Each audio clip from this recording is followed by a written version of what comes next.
Hello everyone, welcome to Just Invest Today. And today we're going to be talking about the book called Richer, Wiser, Happier by William Green. And guys, this is an amazing book. If you haven't read it, go read it right now.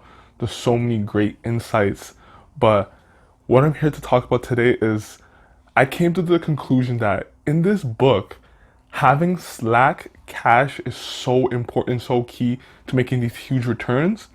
And I want to get into it in this video and talk about what slack cash is and why it's so important. So, throughout this book, he just kind of goes over a lot of amazing value investors from Templeton to Charlie Munger, from Howard Marks, just et cetera, Nick Sleep. And he goes through all these investors. And there's one common theme I realized in this book. They had slack cash. So let's go to Howard Marks. So Howard Marks made his reputation to the 2008 financial crisis when everyone was fleeing and the recession was happening, all the bank crises, Lehman Brothers going under. He was trying to find money to invest in. He was getting money to invest. He was investing 500 million plus a week during the whole crisis when everyone's running away, afraid to invest. He was putting his head in the dirt, gritting his teeth and investing during that crisis. And he came out on top.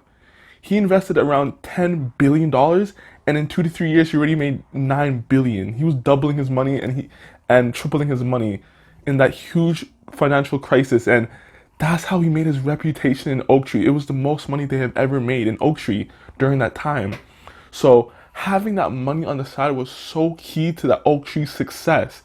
And even in 2020 in March, he invested billions of dollars in high yield bonds. And yeah, so he's always waiting for these key opportunities. So next, we can even go to Nick Sleep. Look what happened during Nick Sleep's reign and how he gained all this huge momentum. Let's talk about from the beginning. He started his partnership in 2001, right? So in 2001, look what happened. He's just coming off the bubble that popped, the tech bubble that popped, right? In 1999, 2000. And then the Twin Towers in 2001, September. So after both of those huge hits, the financial crisis and everything that went into crazy deadlock, right? Like people are running out of the markets, they're getting out, right? So once you're getting out of the market, he took advantage of that. He invested into a company in the Philippines. It was like a cement company. He invested like a newspaper company in Japan, a newspaper publisher. He invested into some technology company that lost 98% of its value. So look what he was doing, guys. Like he had that slack cash on the sideline to take advantage of the Twin Towers dropping and the tech bubble. So having that slack cash is so key.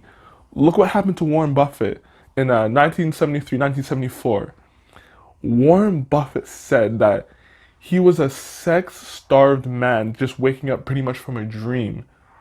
All the amazing opportunities he got were just like he was it was like he was a sex-starved man waking up from a harem. Like he was just waking up into it. So just think about that saying. He's basically saying he was just picking up stocks left and right. Like he was just grabbing everything. Like everything was just coming to him. Right? He invested into like what? He went into Washington Post, American Broadcasting Company. He invested in a newspaper called like Knight Ridder. Man, he was investing in several different companies. And look at the advantage he took of that time. He said it was the best time of his life. So look how these people are taking advantage. And then we go to Templeton. Look what Templeton did. During the whole invasion Germany 1940s when they invaded France, the Dow went to $112. The UK was like afraid. They were worried about Germany invading them. So the stock market in like 4 months sank 40%. So guess what Templeton did? He went to the Wall Street Journal place and he told the people there that he wanted to invest in 104 different companies. So he wanted to bet $100 in 104 different companies that were depressed, selling at like $1 or cheaper, even if the company was in bankruptcy or doesn't matter, because he thought these companies were gonna survive and get out of it. And guess what happened? He made 5 times his money in 5 years, guys. He took a huge advantage, even though in 1940, all the war, everything, you don't know what was gonna happen, Pearl Harbor, all that stuff. He still took a huge chance. He was betting with really good odds. Out of the 104 companies, 100 companies doubled his money. They all went up. And he sold too early, he said. He sold too early. He could have, like, he could have made like 100 times his money instead of making 50 times his money. So look what's happening here. Everyone is investing with slack money. They have money on that side waiting for these huge crises to happen, and then they double their money, triple their money, 10x their money very, very fast. In the Next Sleep Letters, there's actually an incredible quote in it by Charlie Munger. So Charlie Munger was asked, how do you get rich in the stock market? Someone with youth and modest means. Guess what Charlie said? You wait for the perfect opportunity and then you invest your spare $1 million. Guys, that all goes back to having that slack cash when a huge opportunity presents itself. So, guys, what are you guys doing? Do you guys have that slack money on the side? Because, guys, we have to remember Howard Marks has always said, like the stock market is like a pendulum. Where are we on that pendulum?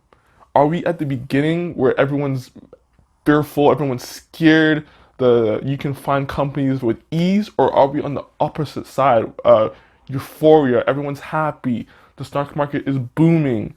What inning are we at? Where are we on that scale? Because guys, what we know is that there's gonna be bust and boom cycles. Like that is never gonna go away. We don't know when it's gonna happen, but it's never gonna go away. You can always promise there's gonna be a bust and a boom and a market crash.